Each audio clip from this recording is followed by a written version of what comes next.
Hello，大家好，今天呢来谈一谈派啊。派呢是一个基于区块链技术的一个分布式的虚拟货币项目，它的目标呢是为用户提供简单易用的一个虚拟货币平台。用户呢可以通过手机应用程序呢参与这个挖矿活动，并且呢获得相应的奖励。挖矿呢是通过这个社交网络来进行的啊。该平台的目标呢是通过社交网络为大众提供一个真正的分布式货币，以消除金融系统中的中介机构。此外呢，Pi Network 的团队表示，未来该项目将会推出更多的应用程序和功能，以提高用户体验和安全性。例如呢，未来可能会推出更多，例如这个支付系统和商业平台，以便用户可以使用 Pi 来进行一个交易。那从创业的角度来讲呢，派呢是一个比较成功的一个区块链项目，无论是从用户的体量呀，还是用户的共识度来说呢，啊，都远远超出了目前市面上大多数的这个区块链项目啊。那当然了，正是如此呢，很多的加密交易所呢，通过炒作派呢来吸引该社区用户来注册。然后呢，派到目前为止呢，都未全面开放这个转账功能啊。不过唯一不足的地方在于呢，未来用户想要获得这个派进行转账的时候呢，需要进行 KYC 认证啊。当前的几乎很少有这个区块链的要求这个用户进行 KYC 才能进行转账交易的，基本上大部分的需要进行 KYC 的大部分的都是比较中心化的一些这个区块链项目啊。当然了，我们不知道这个派呢是否有违背这个区块链那个去中心化的精神。当然，这呢只是我个人的一个观点啊。如果大家有不同的这个观点呢，可以在视频下方留言交流啊。当然，我的观点也有不对的地方啊，请大家呢多多的指正。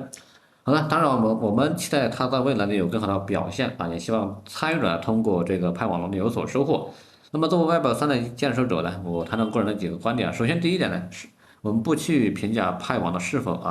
过于中心化的一个区块链，但是需要肯定的是它的社区呢是非常成功的。从零到一呢，对于任何的一个创业团队来说都是很艰难的，特别是针对于加密行业来，这是一个比较全新的一个市场。而且到目前为止，整个的加密行业也就参与的人数也就几个亿两三个亿左右。而且针对于互联网这个体量来说的话，这可能是非常非常小的一部分了可能就是也不能说是九牛一毛吧，但杯水车薪肯定是的啊。那么第二点呢，就是社区的文化，然后呢，社区教育呢是一个项目长期发展的一个根本，而且在于推动市场发展的过程当中呢，整个的一个派的一个创始团队呢，基本上没有为这个营销呢支出太多的成本全是社区自组织在经营的。那从我了解这个项目开始到现在呢，基本上已经有四年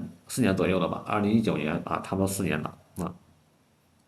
所以对于 Web3发展来说呢，这是一个比较值得学习的地方啊。那么第三点的话，派呢则是一个大众的基层路线了，以农村包围城市的这种风格，人人呢可以参与，是 Web3未来发展的一个大趋势。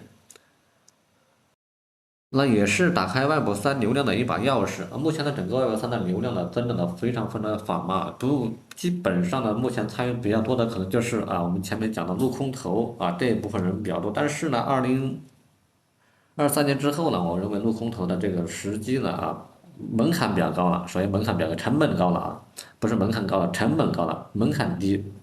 成本高，所以这个呢不是适合所有人。那派呢，尽管没有机构背景的，但从创业的角度来讲呢，这是一个成功的项目。无论未来如何呢，都留给我们有很多值得我们学习的地方。当然，我们希望它能发展起来这样的话呢，我们大部分的参与者呢，可以通过这个派网络呢有所收获吧。我们不能说这个致富，但是我认为有所收获希望有所收获。好，今天分享就先到这里了。如果还没有关注我的，可以先关注、点赞、收藏。红锅呢在这里拜谢了。